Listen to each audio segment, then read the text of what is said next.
Team Galactic is all-powerful. That's why we lose all the time.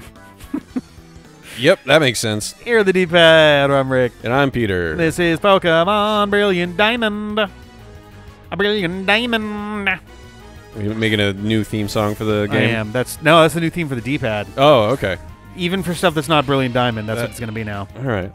It's going to be... Well, I guess it fits the modern internet drive for openings in that it's short. Yeah, yep. If every video opened with just you going, Brilliant Diamond, I think people would generally have a okay response to that. Because they're like, oh, only 2 seconds that I have to skip? Yeah. Yep, people are very big on extremely short or no intros at this point. Yeah. Most channels that I watch do not have intros of any sort. But, like, Swell Productions has a really short, like, 3-second thing. I haven't watched Game Grumps in a while, but they've got their standard, like, 3-4 second intro. I'm trying to think of anyone else who has intros at all. And ours are long as fuck. We got, like, 25-second intros. Yeah. Mostly just because I'm into it. Yeah, I just like the vibe, man. If you're not watching live, very easy to skip forward. It will not bother me if you skip the intros. Yeah. I like making them, is the other thing. They're fun to make. Escape rope. And some folks get into it. Pokemon's a fun one in particular because usually, we haven't done it in a little while. I want to get back into it at some point, but we used to have different intros for gym leaders. We do have, actually, do we have... We do have a slightly different intro this time for face-offs. We usually have different ones for face-offs. We also usually have them for gym leaders. We don't this time. It's weird that there's both stairs and the rock climb bit here. That's odd. I don't love that this list doesn't say when it was written. It's a throwback to yesterday, but 6 of the oldest Pokemon are all from this game. 7. So, I mean, obvious ones would be Arceus, Giratina. I'm going to assume Dialga, Palkia are functionally either immediately at the beginning or very, very close. So the Cresselia would be the one lore of them? goes, in the beginning there was Arceus. Yeah. And soon after Arceus hatched from his egg, because there was an egg, I guess. Or its Who laid the egg? Nope. Oh, okay. There was just an egg. Oh, this was forward over here. So Before time and space and whatever Giratina is the thing of... Yeah, Giratina is the void, basically. Oh right. The power of antimatter. Yeah. That's why Distortion World gets so fucked up, I'm pretty sure. So Arceus, almost immediately after hatching, created those 3. And then the next 3... The Lake Spirit? Or the Lake Spirits. Yeah. In terms of age of Pokemon. Yeah. So, Giratina, Arceus, Lake Spirits. Yep. So, God, time, space, and antimatter. Id, ego, and super ego. I mean, that's not what it is. It's what? Thought, emotion, and... Yeah. Something. Intellect or something? Wisdom. Yeah. Where does... But so those six Pokemon could be the 6 stats for your NPC in a... Whoop. Oh, there's guys over here, too. In an overly Pokemon-themed RPG tabletop setting. So, okay, it was Arceus, Giratina, 3 Lake Spirits, so Dialga, Palkia, so that's 7. So, yeah, Giratina, Dialga, Palkia are all immediately after Arceus, and then the Lake Spirits. Okay. And do you know where Cresselia falls in? Let's see. 8, 9, and 10 are Kyogre, Groudon, and Rayquaza. So, because they are supposed to be 300 million years old. Interesting. I'd be curious where Deoxys falls into this, too, because it's literally from space. Right, but from after space and time were created. I guess that's fair. There's ones that are from other dimensions and alternate realities. Oh, yeah. And which one of those comes first? Yeah, is a question. Ultra wormhole stuff and alternate dimensions. I feel like you can't even count just because it's outside the rules of the universe that you're, detailing, right? Yeah.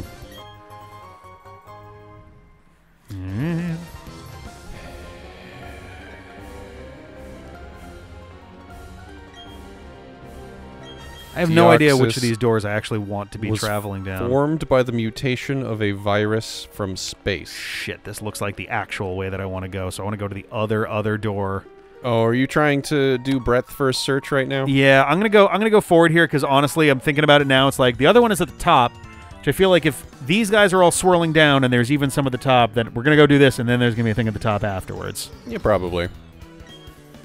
You don't want to double cover every single spot. Probably not. I don't have infinite super repels. No, only like 60 or whatever. I'm down to like less than 20 at this point, I think. Like, I am actually starting to run low. I could buy more, I just don't want to. Wow, a Wurmple? Wow. Wow. Wow, a level 34 Wurmple? Wow. Is it holding an Everstone? Right? It better be. If you're going to have a fucking 34 Wurmple, you better be giving it something. Beautifly. All right, that's a little better. I don't know if I have any ethers on me. It feels like a waste, but I also don't want to do Mount Coronet again. I will switch out for somebody else to take the lead for a little while, though. Yay! I might put, like, Natalie out front. Part of me, my brain keeps telling me Natalie is not the name of my Crobat, because I'm like, oh, yeah, no, that was my Crobat a long time ago. And it's like, yep. This series has been running for almost 2 years now. Yep. Pretty much since this game came out. Yep. So, it was well timed to start. Yep. Specifically, timed it with the release, as we often try to with Pokemon games. But, it's been a slow process. We're coming down to it, though. Yeah, no, I mean, like, final stretches, you know? And we only really have to wait to coordinate John's sections 2 more times, because then post-game is going to be me. Yep. Assuming things don't go the worst conceivable way possible. Knock on anything wood. Yeah. I'm doing it while I'm editing right now. That's why I haven't done it yet. Okay. Bonk.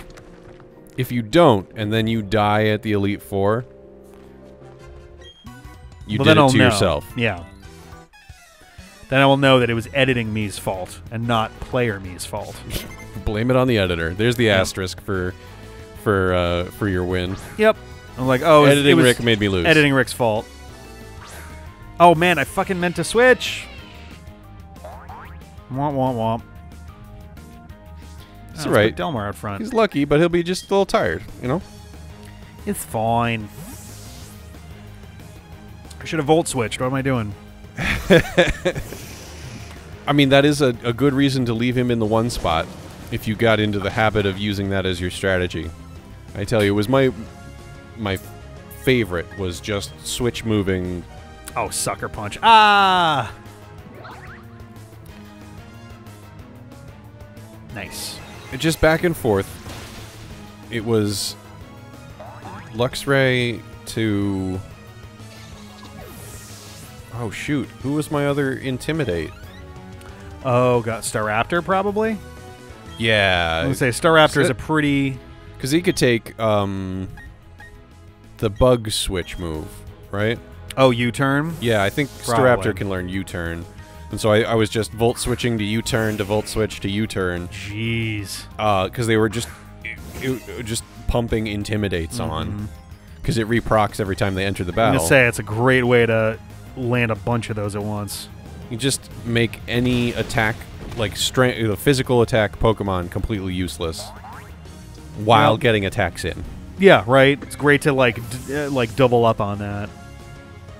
Plus, then they're always throwing like the wrong type move because they're reacting to the other Pokemon.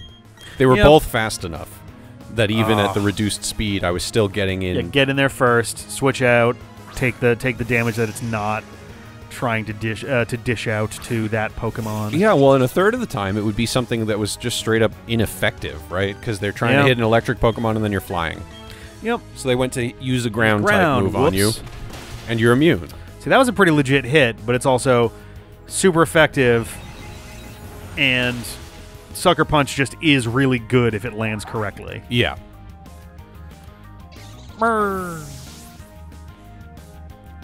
Is it a high chance of flinch?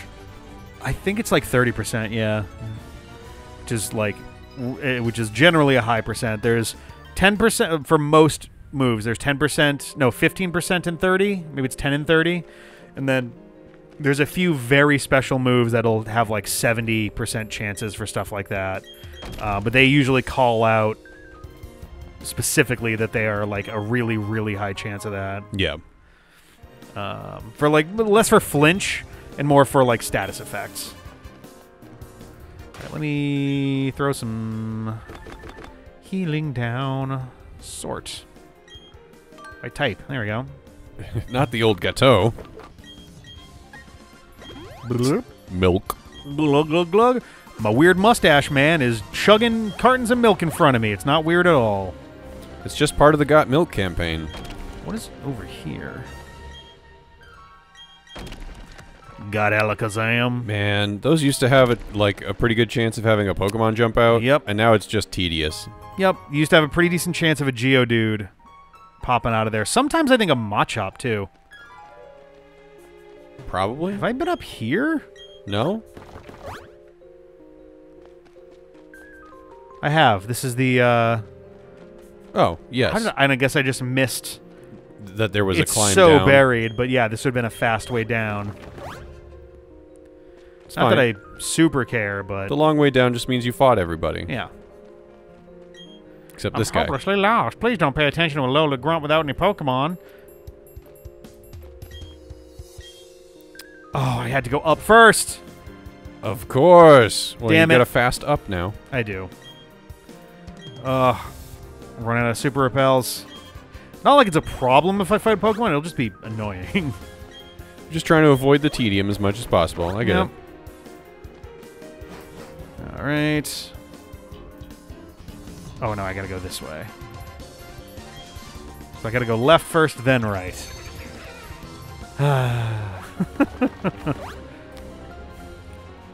You know, mazes. Yep. Gotta double back. Mazes that require you to have an HM slave with you.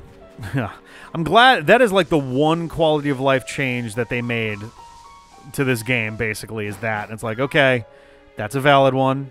Granted, there are more they should have made, but if there was one to do, this was the obvious one to do. Yeah. People wouldn't tolerate that in a modern Pokemon setting. I think Gen 4 was the last time you properly needed that all the way. Maybe Gen 5. Oh, actually, no, you know what? That's not true. The 3DS games also had HMs work that way.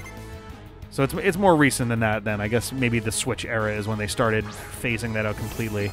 Yeah. Because I think Let's Go Pikachu and Eevee might have been the first time you did not need...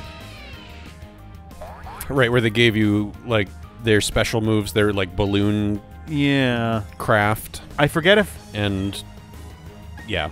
I'm now struggling to remember whether Let's Go came out before or after Sword and Shield. I think Sword and Shield might have been first. I believe that Sword and Shield came out after I got my Switch, which was timed with the release of Let's Go. Yeah. Because my original Switch was the Let's Go Pikachu and Eevee edition with the... Nice. The brown and yellow Let's Go Pikachu controllers. had stuff like the balloon thing that you rode and all of that, and then Sword and Shield had the Corviknight taxi. And now there's the Pompadour Bird taxi in Scarlet and Violet. Yep. Whatever the hell those things are called. Do not remember. There's too many Pokemon. I cannot possibly remember 1,000 Pokemon. It was a big ask when I was a kid to remember a quarter of those. Yeah. And, like, granted, Gen 1 and 2 I've got down. Gen 3 and 4 I'm generally good with.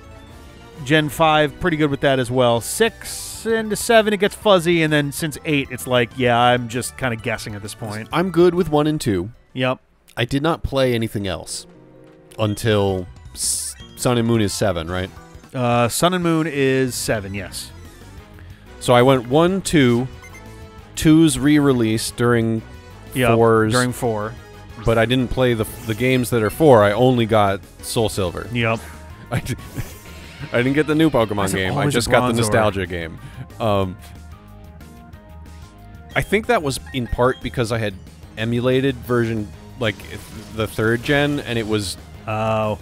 It looks bad. Terrible? I really, like, one of the things that kept me away from Ruby, Sapphire, and Emerald, I really, to this day, still do not like the look of those games. Yeah. Fire Red and Leaf Green looked a little generally fine, but Ruby and Sapphire look ugly as shit to me. Yeah, and I think that there was, like, a confusing gate off early on in the game. I was, like, frustrated with the pathing. Yeah. I, like, abortively played on an emulator, and that sort of sealed me not playing Pokemon for a good long while. Yeah. Until I returned to it as an adult to pick up Sun and Moon. Mm-hmm. I would recommend Omega Ruby and Alpha Sapphire are legitimately good. Yeah. I've heard similar things about the Black and White games. Black and White, in my opinion, is the best of the series, still. Yeah. There have been really good games since. I think Black and White is still the best balance of everything together. So I think that what I'm going to do is hope for Switch releases of various other generations for me to appreciate them on some of the modern engines. I'm really hoping that they do. Now that the 3DS store is gone, yeah, it's like, okay, so on the Switch you can play a re-release of Yellow, a re-release of Diamond and Pearl, and Gen 8 forward. Yep. Everything before that is inaccessible now, and including the fairly recently released 3DS Virtual Console stuff for Red and Blue and Yellow. Yeah. So, like, they really need to... Actually, that may not be true. Red, Blue, and Yellow might also be on the Switch Game Boy thing. I don't know if they are. I'm not sure. Well, let's investigate that, and we'll come back next time. And then we'll fight Cyrus, probably, maybe, I hope. Bye!